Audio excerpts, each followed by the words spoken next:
उत्तराखंड की बर्फीली चोटियों के बीच एक ऐसी जगह है जो प्रकृति की सबसे भयानक ताकतों को भी चुनौती देती है।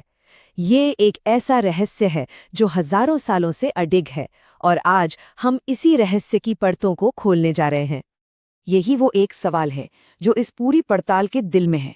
एक मंदिर जो हर तबाही के बाद पहले से ज्यादा मजबूत नजर आता है। लेकिन ये सिर्फ बचे रहने की कहानी नहीं है, ये एक ऐसे रहस्य की कहानी है जो हमारे हर तर्क को चुनौती देती है। चलिए इस जांच की शुरुआत करते हैं इसकी लोकेशन से। ये मंदिर समुद्र तल से 11,755 फीट की ऊंचाई पर है। जरा सोचिए, दुनिया की कुछ सबसे ऊंची चोटियों के बीच, जहां हवा पतली है और तापमान खून जमा देने वाला। ये वो इलाका है जहां कुदरत किसी पर रहम नहीं करती। यहाँ भारी बर्फबारी, बर्फीले तूफान और पहाड़ों का खिसकना, ये सब आम बात है।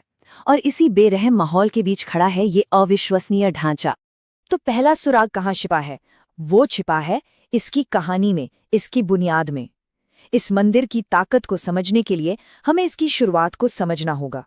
एक ऐसी कहानी जो सच और कहानियों के बीच की लकीर को धुंधला कर देती है। कहानी शुरू होती है महाभारत युद्ध के बाद। पांडव पछतावे की आग में जल रहे थे। उन्हें चाहिए थी भगवान शिव से माफी, लेकिन शिव, वो तो नाराज थे। वो इतनी आसानी से माफ करने को तैयार नहीं थे। उन्होंने एक बैल का रूप धरा और जानवरों के झुंड में छिप गए। जब भीम ने उन्हें पहचान लिया तो शिव धरती में समाने लगे। भीम ने फौरन उस बैल का कुबड़ पकड़ लिया। कहते हैं वही कुबड़ वाला हिस्सा आज केदारनाथ में ज्योतिर्लिंग के रूप में पूजा जाता है। और यही है हमारी जांच का पहला सबसे अहम सुराग, कि ये मंदिर ये इंसानी मर्जी से नहीं बल्कि एक दिव्य संकल्प से बना है। इसकी नींव ही अलौकिक है। अब आते हैं अपने दूसरे सुराग पर, और ये सुराग छिपा है मंदिर के पत्थरों में। ये प्राचीन इंजीनियरिंग का एक ऐसा नमूना है जिसे देखकर आज के इंजीनियर्स भी हैरान रह जाते हैं। सोचिए, इस मंदिर को बनाने में इंटरलॉकिंग टेक्निक का इस्तेमाल हुआ है। मतलब बिना किसी सीमेंट या मसाले के बड़े बड़े पत्थरों को ऐसे तराशा गया है कि वो एक दूसरे में पजल की तरह फिट हो गए। यही लचक है जिसने इसे सदियों से भूकंप के झटकों से बचाया है। और एक और बात, ज्यादातर हिंदू मंदिर पूरब की ओर मुंह करके बनाए जाते हैं, लेकिन ये मंदिर दक्षिण की ओर है, जो इसे भूवैज्ञानिक रूप से और ज्यादा स्थिर बनाता है। मगर सवाल तो ये उठता है, 8वीं सदी में जब ना सड़कें थीं न कोई मॉडर्न मशीन, तो इतने भारी पत्थर इतनी ऊंचाई तक आए कैसे? क्या ये सिर्फ इंसानी कारीगरी का कमाल था या कोई और ताकत काम कर रही थी? और ये रहस्य सिर्फ बनाने के तरीके तक ही सीमित नहीं है। 8वीं सदी में महान संत आदि शंकराचार्य ने इस मंदिर को फिर से जगाया, और यहीं मंदिर के ठीक पीछे उन्होंने अपना शरीर त्याग दिया। आज भी लोग कहते हैं कि उनकी समाधि के पास एक अलग ही, एक बहुत शक्तिशाली ऊर्जा महसूस होती है। अब हम इस कहानी के सबसे अहम मोड़ पर आ पहुंचे हैं। एक ऐसा सबूत जो आज के दौर का है, एक ऐसी घटना जिसने विज्ञान को भी सोचने पर मजबूर कर दिया। साल था 2013, महीना जून का। उत्तराखंड में मानो आसमान फट पड़ा। जबरदस्त बारिश और बादल फटने से एक ऐसी भयानक बाढ़ आई जिसने अपने रास्ते की हर चीज को मिटा दिया। पहाड़ों से पानी, पत्थर और मलबे का ऐसा सैलाब उतरा कि लगा सब कुछ खत्म हो जाएगा। वहां मौजूद एक इंसान ने बाद में बताया, ऐसा लगा जैसे पहाड़ खुद हम पर गिर रहा है। इमारतें ताश के पत्तों की तरह ढह गईं। रास्ते, पुल, कुछ नहीं बचा। ऐसा लग रहा था कि केदारनाथ घाटी का नामो निशान मिट जाएगा। जब चारों तरफ तबाही का मंजर था, तब एक सवाल सबके दिमाग में था। इस कयामत के ठीक रास्ते में होने के बावजूद मुख्य मंदिर को लगभग खरोच तक कैसे नहीं आई?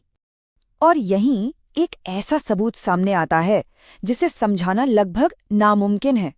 सैलाब के साथ बहकर आई एक बहुत बड़ी चट्टान, एक भीमकाय पत्थर, मंदिर के ठीक पीछे आकर रुक गया। आज इसे हम भीमशिला के नाम से जानते हैं। इस चट्टान ने एक शील्ड, एक ढाल का काम किया। इसने मौत बनकर आ रहे सैलाब को 2 हिस्सों में बांट दिया और पानी मंदिर के दोनों तरफ से बहकर निकल गया। अगर ये पत्थर बस कुछ इंच भी इधर उधर होता तो मंदिर का बचना नामुमकिन था। अब तक हमने जो भी देखा वो ठोस सबूत थे। पत्थर, बनावट, एक चट्टान। लेकिन अब हम उन रहस्यों की बात करेंगे जिन्हें देखा नहीं, सिर्फ महसूस किया जा सकता है। स्थानीय लोग कानाफूसी करते कि रात में बंद दरवाजों के पीछे से घंटियों की आवाजें आती हैं। सर्दियों के उन 6 महीनों में जब वहां कोई इंसान नहीं होता, तो पूजा कौन करता है? और गर्भगृह के अंदर वो अजीब सी वाइब्रेशन, वो ऊर्जा क्या है जिसे शब्दों में बताना मुश्किल है। वहाँ के लोग मानते हैं कि जब सर्दियों में इंसानों के लिए दरवाजे बंद हो जाते हैं, तब देवता खुद शिव की पूजा करने उतरते हैं। क्या ये सिर्फ एक विश्वास है या कुछ ऐसा है जो हमारी समझ से परे है? तो चलिए आखिर में सारे सबूतों को एक साथ रखते हैं।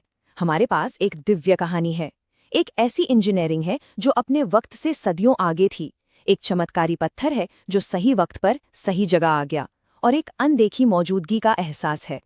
इन सब को देखने के बाद आखिरी सवाल यही है, क्या ये सब सिर्फ इत्तेफाक है या फिर ये कोई दिव्य हस्तक्षेप है? जवाब शायद विश्वास और तर्क के बीच की धुंधली लकीर में ही कहीं छुपा है। केदारनाथ का सच शायद विज्ञान और शब्दों की पहुंच से बहुत दूर है। ये आस्था, इतिहास और कुदरत का वो संगम है जो हमें याद दिलाता है कि इस दुनिया में बहुत कुछ ऐसा है जो हमारी समझ से परे है। हर हर महादेव।